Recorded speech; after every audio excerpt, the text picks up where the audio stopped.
अगला क्वेश्चन, अगला है कि अकबर द्वारा निर्मित शुक्र तालाब किस जिले में स्थित है। देखिए, आप सब जानते हैं ये बात है 1570 की।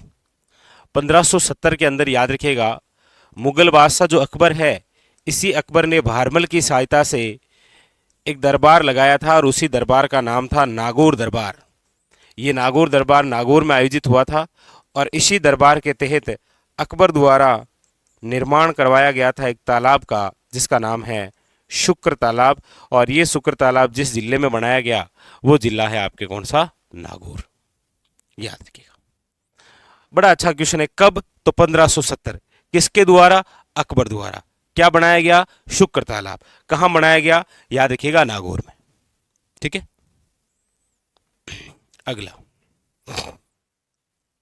अगला है कि 1308 ईस्वी में शिवाना दुर्ग को विजित करने के बाद अलाउद्दीन खिलजी द्वारा इसे क्या नाम दिया गया। देखिए, बड़ी खास बड़ी इंपॉर्टेंट बात है कि 1308 ईस्वी के अंदर शिवाना दुर्ग को विजित किया और उसके बाद में अलाउद्दीन खिलजी ने इसका नाम क्या कर दिया, महमूदाबाद, खीराबाद, कमालाबाद या फिर खिजराबाद। बताइए, बड़ा अच्छा बड़ा शानदार सा क्वेश्चन है। आप कहेंगे सर, अलाउद्दीन खिलजी ने हमारे राजस्थान के 3 किले ऐसे हैं जिनको जीतने के बाद इन्होंने नाम बदल दिया था। कौन कौन सा? एक तो याद रखिएगा, चित्तौड़गढ़ जो किला है, इस चित्तौड़ को जीता था इन्होंने 1303 के अंदर और नाम बदल कर दिया था खिजराबाद। शिवाना इनके द्वारा जीता गया है 1308 में और नाम कर दिया गया है खीराबाद। जालोर इनके द्वारा जीता गया है 1311 में और नाम कर दिया गया है जलालाबाद। अब यहां पर पूछ भी तो यही रहना कि शिवाना जीता 1308 में और नाम बदल कर क्या कर दिया। याद रखिएगा, ऑप्शन नंबर यहां पर है B is correct answer, Khirabad. ठीक है, option number B is correct answer, बिल्कुल शाबाश, खीराबाद। तो ये तीनों ही खास, तीनों ही बड़े इंपॉर्टेंट है। अगला क्वेश्चन, अगला है कि किस दुर्ग के साथ राठौड़ वीर कल्ला रायमलोद की वीर गाथाएं जुड़ी हुई है। यानी कि ऐसा कौन सा किला है जिसके साथ वीर कल्ला रायमलोद की वीर गाथाएं जुड़ी हुई है। अब यहां पर आपको थोड़ा सा ध्यान देने की आवश्यकता है। कौन सा? देखिए, एक तो आप सब जानते हुए हैं कि एक तो लोक देवता के रूप में प्रसिद्ध हुए हैं वीर कल्लाजी राठौड़, एक तो यह है, और एक है आपके वीर कल्ला रायमलोद। पूछा जाए आपको, हालांकि दोनों ही राठौड़ वंश से संबंधित है, वीर कल्लाजी राठौड़ का संबंध कौन से किले से रहा है, तो आप कहेंगे सर चित्तौड़गढ़, क्योंकि अकबर से युद्ध किया था ना। और वीर कल्ला रायमलोद का संबंध जिस किले से है वो है आपके, याद रखिएगा, शिवाना। तो ये सिवाना याद रखना है और ये चित्तौड़ याद रखना है। अब यहां पर पूछा गया है वीर कल्ला रायमलोद, ऐसा नहीं है आप इसे चित्तौड़ करें, कतई नहीं। इसका जो राइट आंसर है वो है शिवाना दुर्ग। और वर्तमान के अंदर यदि मैं चर्चा करूं कि शिवाना दुर्ग आपके किस जिले में है, तो आपको याद रखना है बालोतरा में। शिवाना जो किला है वो आपके किस जिले में है, याद रखिएगा, बालोतरा में। हाँ, पहले ये बाड़मेर का ही भाग था। ठीक है, चलिए अगला। अब देखिए, यहां पर ये क्वेश्चन आया, 3rd ग्रेड में पूछा गया, शिवाना दुर्ग किस जिले में स्थित है। आप कहेंगे सर, शिवाना दुर्ग ऑप्शनों के अकॉर्डिंग यदि हम देखते हैं तो यह है बाड़मेर के अंदर, लेकिन जब हम बात वर्तमान के संदर्भ में करते हैं 10 संभाग और 50 जिलों के अकॉर्डिंग, तो ये वर्तमान के अंदर जिस जिले में है वो है आपके बालोतरा। पूछा जाए आपको कि शिवाना जो दुर्ग है वो कौन सी पहाड़ियों पर बना हुआ है, तो याद रखिएगा, बालोतरा यानी कि शिवाना में जिन पहाड़ियों का विस्तार है वो है 56 की पहाड़ियां। याद रखिएगा, 56 की पहाड़ियां। और ये जो शिवाना है, याद रखिएगा, इसे जालोर दुर्ग की कुंजी कहा जाता है, जालोर दुर्ग की कुंजी। यानी कि यदि आपको जालोर जीतना है तो जालोर जीतने से पहले शिवाना आपके पास में होना चाहिए, वरना आप जालोर का ताला नहीं खोल पाएंगे। यह है जालोर दुर्ग की कुंजी, कौन सी? शिवाना दुर्ग। ठीक है, तो यहां पर ऑप्शन नंबर अकॉर्डिंग बाड़मेर, लेकिन वर्तमान के संदर्भ में बालोतरा। ठीक है, अगला अगला है आपके सामने, कुमठ दुर्ग के नाम से कौन सा दुर्ग जाना जाता है? कुमठ दुर्ग। हुआ क्या कि ये जो बालोतरा जिले के अंदर वर्तमान में जो शिवाना किला आता है ना, इसके आसपास में कुमठ के वृक्ष बहुत जाता है। कुमठ जानते हैं आप? बीज आते हैं। आपने सब्जी खाई होगी पंचकुटा,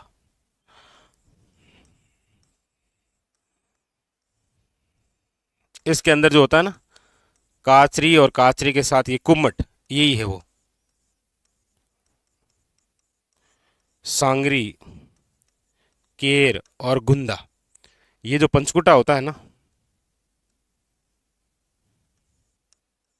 इसके अंदर ये जो कुम्मट है, इस कुम्मट के वृक्ष ज्यादा हैं, इसीलिए याद रखिएगा जो शिवाना किला है इसे कहा जाता है कुम्मट दुर्ग, याद रखिएगा। और वैसे ये जो शिवाना किला है, याद रखिएगा, ये आपके मारवाड़ शासकों की संकटकालीन स्थली है, संकटकालीन स्थली। ठीक है, तो यहां पर जो ऑप्शन नंबर है वो हो जाएगा सी इज द करेक्ट आंसर, याद रखिएगा शिवाना। ठीक है, याद रखिएगा। हाँ, वो हल्देश्वर पहाड़ी भी उधर ही है, बिल्कुल सही है।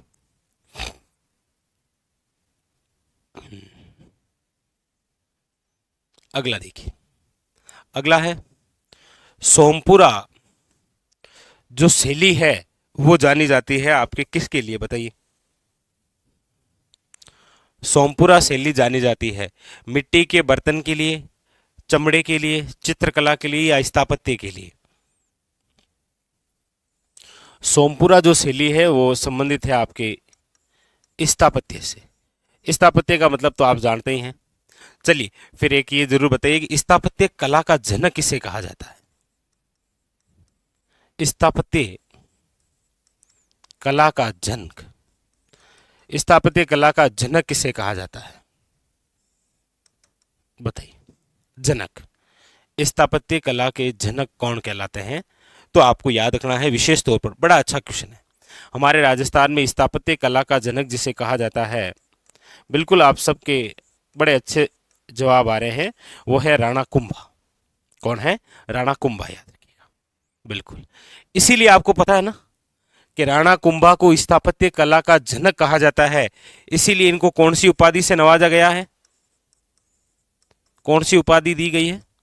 क्योंकि वैसे भी आप जानते हैं कि हमारे राजस्थान इतिहास में वह राजा जिसे सर्वाधिक उपाधियों से नवाजा गया है वो है आपके राणा कुंभा। और टोटल कितनी उपाधियां हैं? आप कहेंगे सर 108, याद रखिएगा। टोटल कितनी उपाधियां हैं? तो आपको याद रखना है टोटल जो उपाधियां हैं वो है 108। ठीक है, चलिए। हाँ,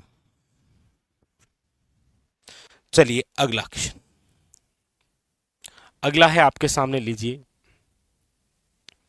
पूछा जा रहा है आपको कौन सा एक प्रकार का पहाड़ी किला नहीं है, यानी कि इनमें से ऐसा कौन सा किला है जो पहाड़ी किला नहीं है?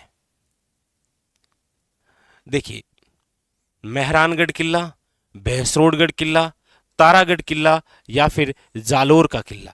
पूछा जा रहा है कौन सा एक प्रकार का पहाड़ी किला नहीं है। देखिए, मेहरानगढ़ जो है वो आप सब पढ़ते हैं कि कौन सी पहाड़ी पर है। वैसे तो वो पंचेटिया पहाड़ी है, लेकिन इसी पंचेटिया पहाड़ी की जिस भाग पर चिड़ियानाथ जी पूजा किया करते थे उस भाग को कहा जाता है चिड़िया टोक पहाड़ी, क्योंकि ये जो किला है ये वहीं पर बनाया गया था। तो या तो ऑप्शन में पंचेटिया पहाड़ी आ जाएगा, या फिर आ जाएगा आपके चिड़िया टोक की पहाड़ी पर। यानी कि मेहरानगढ़ जो किला है जोधपुर वाला, ये तो एक पहाड़ी किला है। तारागढ़ किले की हम बात करते हैं तो ये जो तारागढ़ किला, चाहे आप अजमेर वाले की बात कर लीजिए या बूंदी, दोनों ही जो हैं वो पहाड़ी किले हैं। और तारागढ़ किला जो अजमेर वाला है ये तो आप पढ़ते भी है कि कौन सी पहाड़ी पर बना हुआ है, तो ये बना हुआ है बीटली पहाड़ी पर, इसीलिए तो इसे कहा जाता है गठ बीटली।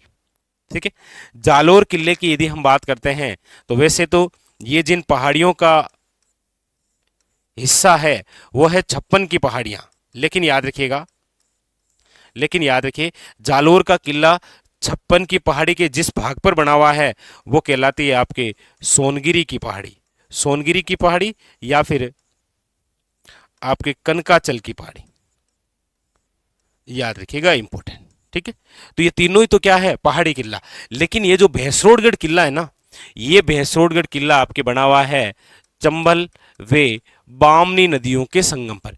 इसलिए हम ये कह सकते हैं कि भैंसरोडगढ़ किला कहीं ना कहीं एक प्रकार का ओदक दुर्ग है, यानी कि जल दुर्ग है। तो ऑप्शन नंबर यहां पर हो जाएगा आपके सामने, B is a correct answer. ठीक है, अगला लीजिए। अगला है कि किस गढ़ के लिए कर्नल जेम्स टोड ने कहा था कि यदि उन्हें राजस्थान में एक जागीर की पेशकश की जाए तो वे इस गढ़ को चुनेंगे। यानी कि टोड खुद ही कह रहा है कि यदि उन्हें राजस्थान में एक कोई जागीर पेशकश की जाए ना तो मैं इस गढ़ को ही चुनूंगा। ये कथन किस गढ़ से संबंधित है, याद रखिएगा ये कथन है आपके भैंसरोडगढ़ से संबंधित। और ये जो भैंसरोडगढ़ किला है, याद रखिएगा इसे राजस्थान का वेलोर कहा जाता है। क्या कहा जाता है, याद रखिएगा राजस्थान का वेलोर। वेलोर कर्नाटक के अंदर एक महल है, उससे तुलना की गई है। और ये जो भैंसरोडगढ़ है, याद रखिएगा ये आपके किस जिले में है, चित्तौड़गढ़ में। ये किस प्रकार का एक किला है, याद रखिएगा ये जल दुर्ग है, क्योंकि ये चंबल और बामनी नदियों के संगम पर बना हुआ है। ठीक है, बिल्कुल। और इस किले के निर्माण की यदि हम बात करते हैं तो दो व्यापारी हुआ करते थे, एक का नाम था भैंसा और दूसरे का नाम था रोड़ा। तो भैंसा और रोड़ा जो दोनों व्यापारी हुआ करते थे, इन्होंने इस किले को बनाया। और याद रखिएगा ये हमारे राजस्थान का एकमात्र ऐसा किला है जिसका निर्माण व्यापारियों द्वारा करवाया गया। ये भी अपने आप में एक यूनिक बात है। ठीक है, अगला है निम्न में से किसका मूल नाम कोशवर्धन था। यानी कि इनमें से ऐसा कौन सा किला है जिसका नाम कोशवर्धन था। देखिए आप सब जानते हैं कि 12 जिले के अंदर एक पहाड़ी है जिसका नाम है कोशवर्धन पहाड़ी। और इसी कोशवर्धन पहाड़ी पर एक किला बना हुआ है जिसका नाम है शेरगढ़ किला। और इसी शेरगढ़ का ही दूसरा नाम क्या है, कोशवर्धनगढ़, याद रखिएगा। तो वो है आपके सामने ऑप्शन नंबर बी। लेकिन याद रखिएगा एक शेरगढ़ जो है ना वो धौलपुर में है। ये जो कोशवर्धन है ना, ये 12 जिले का जो शेरगढ़ है ना उसका अन्य नाम है। एक शेरगढ़ किला धौलपुर के अंदर है, आपको पता हो, जिसके अंदर एक तोप रखी हुई है जिसका नाम है हुनहुंकार तोप, वो अलग है, याद रखना। ठीक है, चलिए अगला देखिए। अगला है आपके सामने नाना साहब का झालरा, इब्राहिम का झालरा जलाशय किस किले में अवस्थित है। देखिए दो तो ये झालरा, नाना साहब का झालरा और इब्राहिम का झालरा। इसके अलावा है आपके सामने एक तो है महिला बाग का झालरा और एक है आपके तूर का झालरा। याद रखिएगा ये भी बड़ा इंपॉर्टेंट है, कई बार पूछे गए क्वेश्चन है ये। देखिए नाना साहब का झालरा का मतलब क्या होता है, ये भी एक बार आरएसएसबी बोर्ड द्वारा पूछा गया क्वेश्चन था। क्वेश्चन इस प्रकार से पूछा गया था कि राजस्थान के मारवाड़ क्षेत्र यानी कि जोधपुर जिले में जो पानी का जल स्रोत जो जलाशय है उसे निम्न में से किस नाम से जाना जाता है। याद रखिएगा झालरा, उसे क्या बोलते हैं, झालरा। तो पूछा जाए नाना साहब का झालरा और इब्राहिम का झालरा कहां पर है, तो ये तो है आपके तारागढ़ अजमेर में। लेकिन महिला बाग का झालरा और जो तूर का झालरा है ये आपके कहां है, याद रखिएगा जोधपुर में। ये दोनों ही कहां पर है, जोधपुर में, याद रखिएगा इंपॉर्टेंट। ठीक है, अगला लीजिए। अगला है आपके सामने किस दुर्ग का सबसे ऊंचा भाग मीरान साहब की दरगाह कहलाता है। यानी कि मेहरानगढ़ जब किला पढ़ते हैं आप, और आप जब तारागढ़ किला पढ़ते हैं अजमेर वाला, तारागढ़ किला कौन सा, अजमेर वाला, और मेहरानगढ़ किला आप पढ़ते हैं जोधपुर वाला। तो मेहरानगढ़ किले के अंदर आप पढ़ते हैं कि यहां पर है भूरे खां की मजार। किसकी है, भूरे खां की मजार।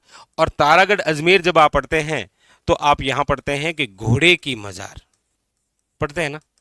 ये जो घोड़े की मजार है, आप में से कोई बता सकता है ये घोड़ा किसका था? और यहीं पर है आपकी किसकी? मीरान साहब की दरगाह, तारागढ़ अजमेर, याद रखिएगा। ऑप्शन नंबर जो है वो है B is a correct answer. ठीक है, याद रखिएगा। लीजिए ये क्वेश्चन है आपके सामने, घूंघट, घूगड़ी, बांद्रा और इमली क्या है?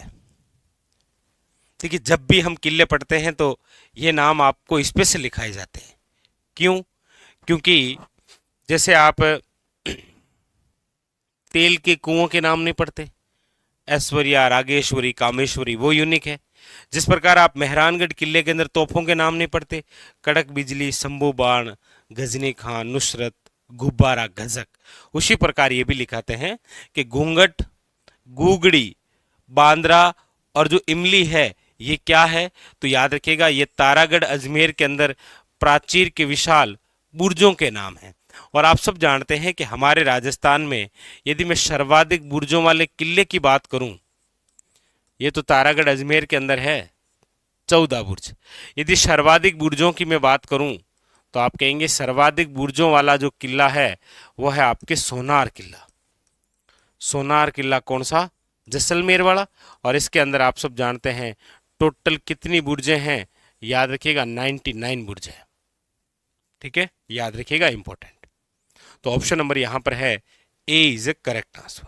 अगला लीजिए, अगला है शाहजहां के बेटे दारा सिकोह का जो जन्म है वो राजस्थान के किस दुर्ग में हुआ है? देखिए, दारा सिकोह से संबंधित दो विशेष प्रकार की बातें हैं। एक तो आपको पूछा जाता है कि ये जो शाहजहां का पुत्र है दारा सिकोह, एक तो इसका जन्म हमारे राजस्थान के किस किले में हुआ है, और एक हमारे राजस्थान के किस किले में इनको कैद किया गया है। दो बातें हैं। तो याद रखिएगा इनका जो जन्म है वो तो है आपके तारागढ़ किला, कौन सा? अजमेर वाला। और एक याद रखिएगा दारा सिकोह को जिस किले में कैद किया गया है ना, वो है आपके वेरी वेरी इंपॉर्टेंट, याद रखिएगा, कांकनवाड़ी का किला। औरंगजेब द्वारा इसे कैद किया गया ना, और ये जो कांकनवाड़ी का किला है ये आपके कहां पर है? अलवर के अंदर। तो दारा सिकोह का जन्म जिसमें हुआ है वो तारागढ़ आपके अजमेर वाला है। ठीक है, चलिए, बीकानेर के जूनागढ़ किले के दरवाजे पर किन शूरवीरों की मूर्तियां स्थित है? क्वेश्चन समझिए, बीकानेर जूनागढ़ किले के दरवाजे पर बात हो रही है, और आप सब जानते हैं कि बीकानेर का जो जूनागढ़ किला है, इस जूनागढ़ किले के दरवाजे पर जिन शूरवीरों की मूर्तियां हैं, और वो मूर्तियां भी याद रखिएगा गजारूढ़ है, यानी कि हाथियों पर सवार है, और वो भी पाषाण निर्मित है, याद रखिएगा। यानी कि पत्थरों से निर्मित हाथियों पर सवार जो मूर्तियां हैं वो किसकी है? याद रखिएगा जयमल फत्ता की। किसकी है? जयमल और फत्ता की। आप में से कौन कमेंट करके बताएगा कि ये जो जयमल फत्ता है ये किसके सेनापति थे? बता सकते हैं? जयमल जो और फत्ता जो है ये किस शासक के सेनापति थे?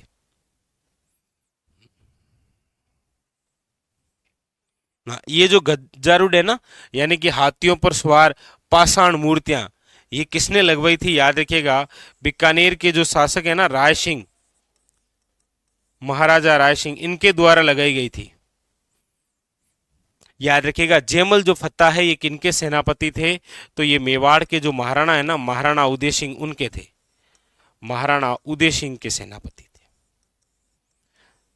जिनके समय चित्तौड़ का तीसरा शाका हुआ था, अकबर का आक्रमण हुआ था, आप सब जानते हो। अगला है आपके सामने, बसंती नामक किले का निर्माण करवाया था। यह सेकंड ग्रेड में पूछा गया क्वेश्चन है। अच्छा, दूसरी बात यह भी है, एक बड़ा अच्छा क्वेश्चन बनता है कि निम्न में से बसंती जो किला है वो किस किले का अन्य नाम है? याद रखिएगा बसंतगढ़ जो किला है ना, बसंतगढ़ किला, और ये बसंतगढ़ किला कहां पर है? याद रखिएगा शिरोई में। इसी बसंतगढ़ किले का अन्य नाम है, याद रखिएगा, बसंती किला, वेरी वेरी इंपॉर्टेंट। ठीक है, और निर्माण तो कुंभा ही है, राणा कुंभा ने, चाहे अचलगढ़ हो चाहे आपके बसंतगढ़ हो। ठीक है, चलिए अगला है, राजवल्लभ मंडन का संबंध किससे है? राजवल्लभ जो मंडन है इसका संबंध आपके किससे है, बताइए।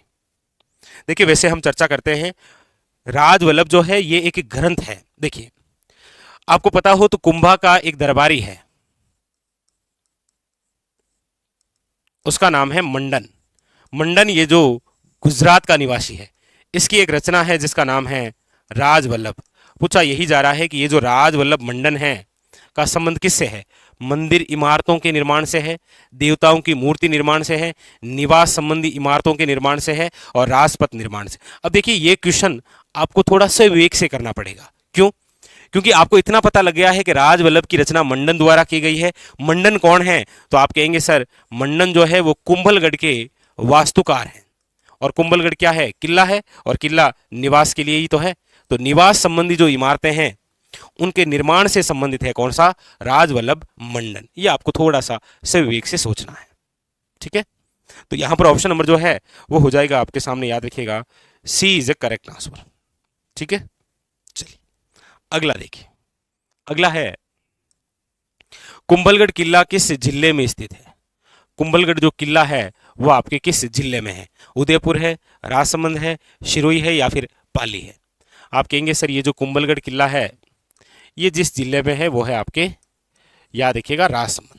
इसका जो निर्माण है वो कुंभा ने ही करवाया है। इसके जो वास्तुकार हैं वो आपके मंडन है, याद रखिएगा। ठीक है, ऑप्शन नंबर यहां पर हो जाएगा B is a correct answer, Rajsamand. अगला देखिए, अगला क्वेश्चन, ये भी बहुत सारे एग्जामों के अंदर आ रखा है। देखिए क्वेश्चन है, झाली बाव की बावड़ी और मामादेव का कुंड निम्न में से किस दुर्ग में स्थित है? झाली बाव या झाली रानी की बावड़ी, या फिर आपके सामने होता है मामादेव का कुंड, ये किस किले में है? बताइए। देखिए जाली बाव, मामादेव कुंड, पृथ्वीराज सिसोदिया की छतरी, मामादेव मंदिर जिस मंदिर का उपनाम है वो है कुंभ श्याम मंदिर, याद रखिएगा। ये जिस किले की बात हो रही है वो किला है आपके कौन सा? याद रखिएगा, कुंभलगढ़। ठीक है, और कुंभलगढ़ किला आप जानते हैं कहां पर है? राजसमंद में। ठीक है, हाँ यही वही मामादेव कुंड है जहां पर उदा द्वारा अपने पिता कुंभा की हत्या की गई थी। इसीलिए तो उदा को कहा जाता है मेवाड़ का पितृहंता, यानी कि पितृहंता से तात्पर्य ऐसा व्यक्ति जिसने अपने ही पिता की हत्या की हो, पितृहंता। ठीक है, अगला अगला क्वेश्चन, कुंभलगढ़ दुर्ग का प्रमुख शिल्पी कौन था? हमारे राजस्थान में वैसे बहुत कम ऐसे किले हुए हैं जिनके वास्तुकार यानी कि शिल्पी आपको याद रखने होते हैं। देखिए एक तो आपके सामने ये दे रखा है कौन सा? कुंभलगढ़ किला, और एक आपको बताना है भटनेर किला। देखिए कुंभलगढ़ किले के तो जो वास्तुकार हैं वो जग जाहिर है, आप सब जानते हैं, मंडन। आप ये कमेंट करके जरूर बताइए कि भटनेर किले के वास्तुकार कौन है। फटाफट कमेंट करिए तो, भटनेर किले के वास्तुकार कौन है, बताइए फटाफट।